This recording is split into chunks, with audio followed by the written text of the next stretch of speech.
She gets a little bit closer to me every day. The first time I noticed her, I was walking along the beach by myself. The shoreline was deserted with the exception of me and her. I could see her meandering behind about a half-mile or so, her black dress and messy black hair blowing in the wind. I thought nothing of it at the time and carried on living my life, not knowing what was inching its way towards me with each passing moment. I didn't notice her again for months.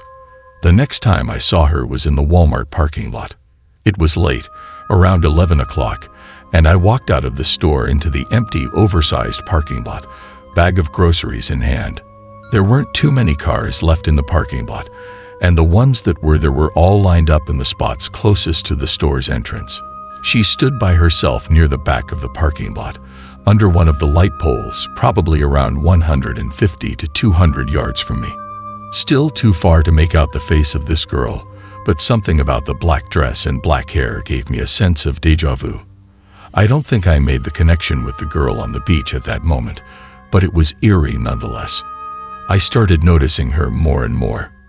Every time I had to park in a large parking lot, like Walmart's or a movie theater, I could find her peeking at me from over the tops or parked cars, or standing under a tree near the parking lot's exit. The same black dress and messy black hair. Eventually, I started seeing her on my street. I'd peek out of my windows at night and see her partially obscured by the shadows behind my neighbor's house, or I would see her in the tree line of my own backyard. I called the police on her once. I told them someone was hiding in the woods behind my house, and I wanted them to come check it out. I watched the police search the area while she stood in place, motionless, staring straight at me. The police walked circles around her. I could have sworn they even brushed up against her a few times, but the two officers told me they saw nothing. They didn't even find any footprints. It was all in my head then, right? I tried to put it out of my mind, but she kept getting closer and closer. I'd be eating at a restaurant with friends only to see her standing at a bus stop across the street.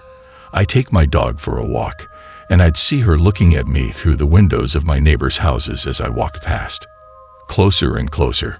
When she was only about 40 to 50 feet away, I could make out her facial expression.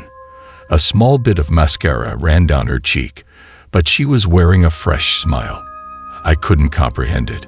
Something about it made me think it was a happy, almost gleeful face. Maybe the tears were tears of joy. Sometimes I think it was the face of someone who had lost a loved one, but was remembering the good times they had together. When I was in a bad mood, I interpreted it as the face of a complete mental break. For 3 nights, she was pressed up against windows of my house, watching me as I cooked, cleaned, and watched TV. I couldn't sleep. I turned off the lights, and the streetlights would cast her shadow across my home in larger-than-life proportions. I tried to speak with her. I asked questions. I made demands.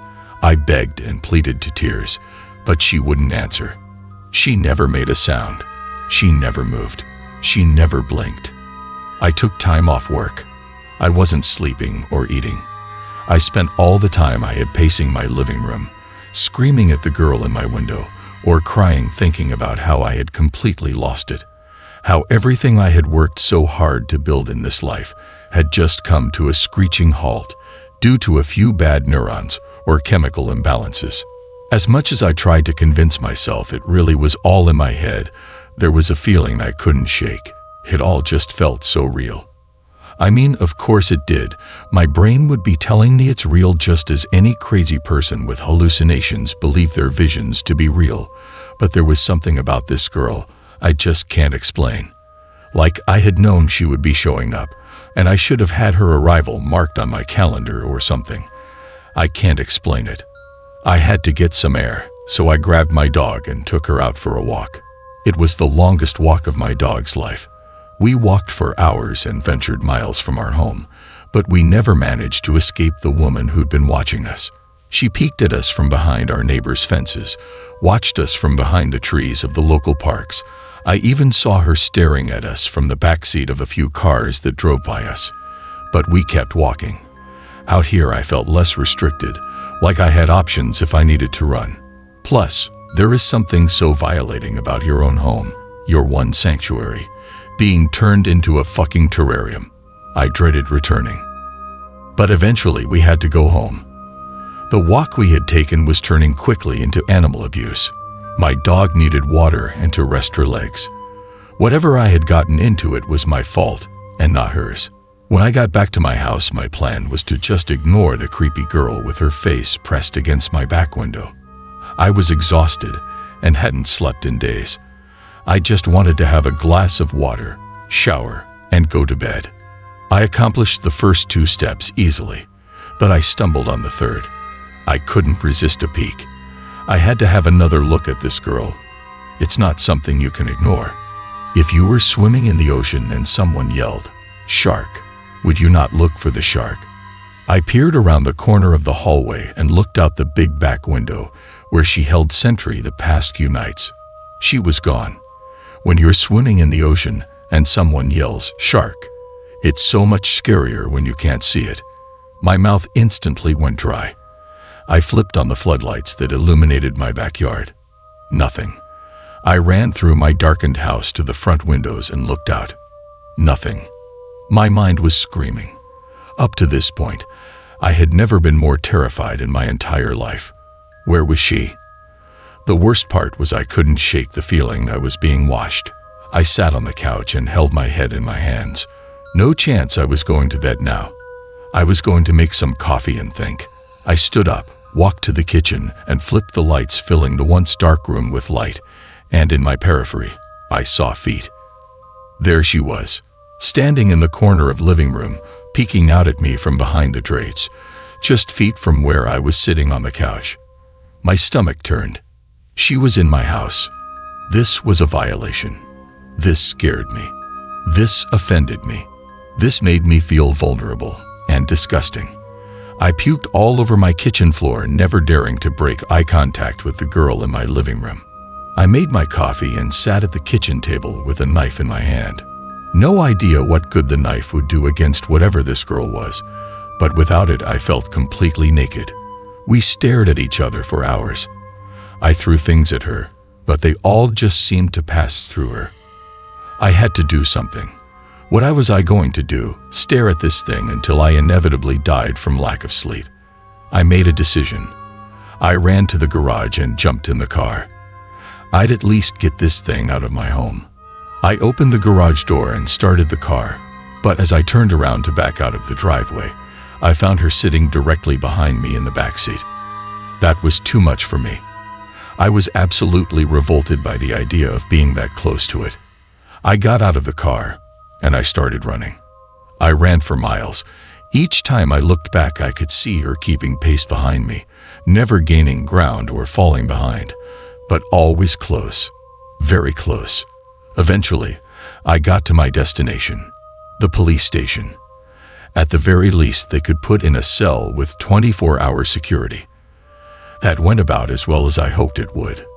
If the police are good for anything, it's putting mentally ill people in cells. I was thrown into a solitary cell, about 8 feet by 8 feet, a small bedroll, a toilet, and a sink. I don't even remember what the charges were. I was just so happy to be somewhere with other people, to have witnesses for whatever was going to happen to me. Because I didn't lose her. Even sitting in my jail cell, she was still there, pressing her face on the glass window of my cell door, but I was too tired to care. At least she wasn't in there with me at the moment.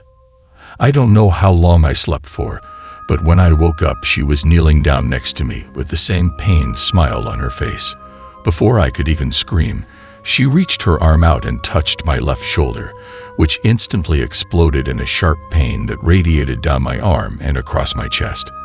I started screaming. My breath grew short, and my vision started to narrow. My heart felt like it was being gripped and squeezed by a phantom hand. I tried to stand up but fell over onto my belly. I yelled for help, but my vision still closed in around me. Then I woke up in a hospital. I had suffered a heart attack.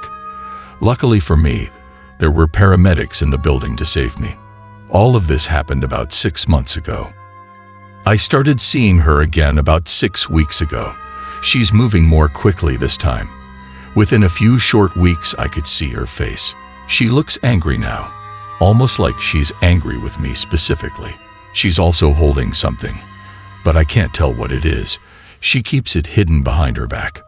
I'm writing on my laptop in bed, and she's standing in my bedroom doorway, glaring at me with the same grimace she's had for a few weeks now. In a few minutes, I'm going to take a sleeping pill and go to bed. I expect she'll be standing at my bedside, if or when I do wake up. Then I guess I'll finally figure out what she's hiding behind her back. I'm not scared. I'm just ready to get this shit over with. I do feel guilty about leaving my dog behind. I tried to give her a good life. I've already left a message for my sister to come get her at noon tomorrow. She has a key and I hope I'm there to greet her, but only time will tell.